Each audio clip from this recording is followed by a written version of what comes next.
On constate alors que les deux premiers postes d'augmentation des émissions sur cette base sont la voiture particulière à gauche et les camions poste service de transport avant-dernier sur la droite. Notons toutefois que ces prolongations tendancielles sont plus ou moins légitimes selon les secteurs. En particulier, la libération des marchés de l'électricité pourrait très fortement réorienter la production française vers le gaz en remplacement du nucléaire, ce qui serait plutôt une mauvaise chose du point de vue des émissions de gaz à effet de serre, outre que le gaz n'est pas renouvelable, avec comme conséquence une forte accélération de la croissance des émissions dans le secteur de l'énergie et une part nettement plus importante de cette source dans les augmentations à venir. Il ne reste pas moins que les efforts concernant les transports sont parfaitement justifiés au regard de la croissance rapide des émissions, mais il ne faut pas perdre de vue que cela sera hélas très loin d'être suffisant si l'on veut lutter efficacement contre les émissions de gaz à effet de serre. Mais dans tout cela, ne serons-nous pas sauvés par la technique? On parle périodiquement de diverses solutions techniques qui nous permettraient de continuer à vivre comme maintenant, c'est-à-dire d'utiliser des sources d'énergie émettant du CO2 sans que cela n'aggrave nos émissions de gaz à effet de serre en attendant tranquillement que l'efficacité énergétique permette de les diviser par deux. De quoi s'agit-il et que peut-on en espérer? Tout d'abord, il importe de savoir que l'on ne peut pas filtrer l'atmosphère pour en retirer les gaz déjà émis. La technique ne peut donc rien sur ce plan et ne nous évitera pas un réchauffement programmé et inévitable d'au moins 1 degré à terme. Pour le reste, on peut espérer de nombreux progrès, changements ou adaptations, mais aujourd'hui, il semble difficile qu'il y ait là de quoi nous éviter un changement de comportement par ailleurs. On peut tout d'abord remettre sous terre le CO2 produit. Lorsque l'on brûle du charbon ou du pétrole, c'est une solution techniquement faisable.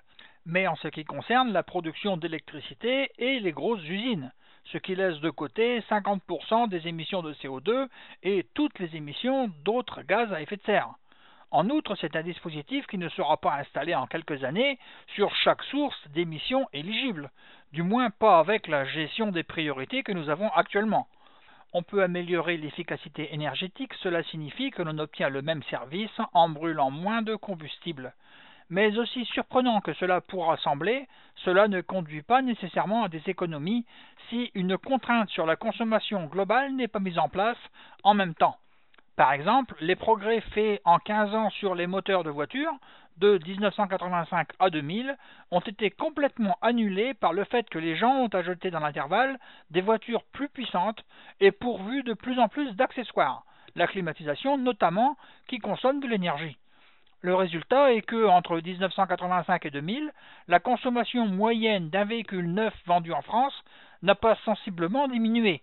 Elle a légèrement diminué entre 1990 à 2000, mais avait légèrement augmenté avant.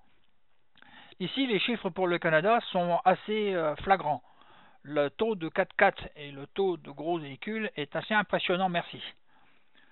Pour que la consommation par véhicule ait sensiblement diminué sur les 15 dernières années, il aurait fallu que tout le monde ne remplace pas une vieille R5 inefficace par une C5 ou une Laguna efficace, mais remplace sa R5 par une Twingo ou une Smart, c'est-à-dire un véhicule ni plus lourd ni plus puissant, en faisant de la réduction de ses émissions une priorité par rapport à son confort. On peut changer de source d'énergie primaire, mais comme ces sources sont souvent moins commodes à utiliser que le pétrole ou le gaz, ou plus chères, ou demandent plus de précautions, comme le nucléaire, ou sont limitées en puissance délivrable, comme le renouvelable, il est vraisemblable que nous ne pourrons pas passer à un monde énergétiquement vertueux juste par des innovations techniques. Un argument plus général peut éventuellement être invoqué pour illustrer les limitations de la technique. En effet, l'efficacité technologique, si elle est mise en œuvre sans remise en cause de la croissance matérielle perpétuelle, peut paradoxalement conduire à l'accroissement de la pression globale en proposant des usages qui, d'une manière unitaire, sont moins nocifs pour l'environnement. On augmente leur accessibilité sociale et on diminue leurs coûts. Chaque utilisateur paiera moins cher en ressources naturelles ou en conséquence de son comportement polluant. Et cela conduit à une expansion de l'usage qui fait plus que compenser les gains unitaires. Par exemple, si le seul transport aérien aujourd'hui disponible était celui des jets privés, certes la consommation par passager serait plusieurs dizaines de fois supérieure à ce qu'elle est sur un avion de ligne, mais de ce fait, le transport aérien serait beaucoup moins abordable et la consommation globale des avions serait probablement bien moindre. De même, si les ingénieurs n'avaient jamais su faire mieux que des voitures consommant 40 litres au 100 km, avec un prix de carburant identique, il est probable que la consommation globale de l'humanité pour le transport serait inférieure, car la majorité de nos contemporains n'auraient pas les moyens de rouler en voiture. Bref, sans contrainte socialement acceptable sur la demande globale, il se plaide assez bien qu'une efficacité accrue engendre probablement une augmentation de la consommation globale et non une diminution. Et si le consensus existe sur l'idée de réduire la consommation globale d'énergie, la manière qui historiquement s'avère la plus efficace est tout simplement d'augmenter les prix, c'est-à-dire d'augmenter la fiscalité sur l'énergie fossile. Dit encore autrement, sur le long terme, le vrai déterminant de la consommation d'énergie n'est pas l'efficacité des appareils qui en consomment, mais tout simplement son prix. Ou dit encore autrement, si nous souhaitons vraiment résoudre le problème du changement climatique, ce n'est pas par la voie de la recherche qui est à explorer en premier, mais la voie de la fiscalité. Refuser une fiscalité croissante, qui peut être progressive bien sûr, sur les émissions de gaz à effet de serre et donc sur tout ce qui vient du pétrole, du gaz et du charbon équivaut assez forcément à refuser une action volontaire contre ce processus. Mais ne pouvons-nous pas mettre le gaz carbonique dans un grand trou ? Actuellement, l'énergie commerciale, c'est-à-dire hors bois de feu qui est souvent ramassé directement par le consommateur et ne passe donc pas par les circuits commerciaux, consommée dans le monde est constituée à plus de 85% de pétrole, gaz naturel et charbon. Toutes énergies qui conduisent à des émissions de gaz carbonique lorsqu'elles sont utilisées. Ci-dessus, répartition par nature de l'énergie primaire consommée dans le monde en 2005. Les sources d'énergie sont converties sur la base de l'énergie primaire consommée. Ci-dessous, émissions de gaz à effet de serre par tonne d'équivalent pétrole. Une tonne d'équivalent pétrole égale 11 600 kWh égale l'énergie dégagée par la combustion d'une tonne de pétrole de qualité moyenne. Notons que le gaz naturel n'est pas propre. Sa combustion dégage moitié moins de CO2 que celle du charbon, mais ce n'est pas zéro.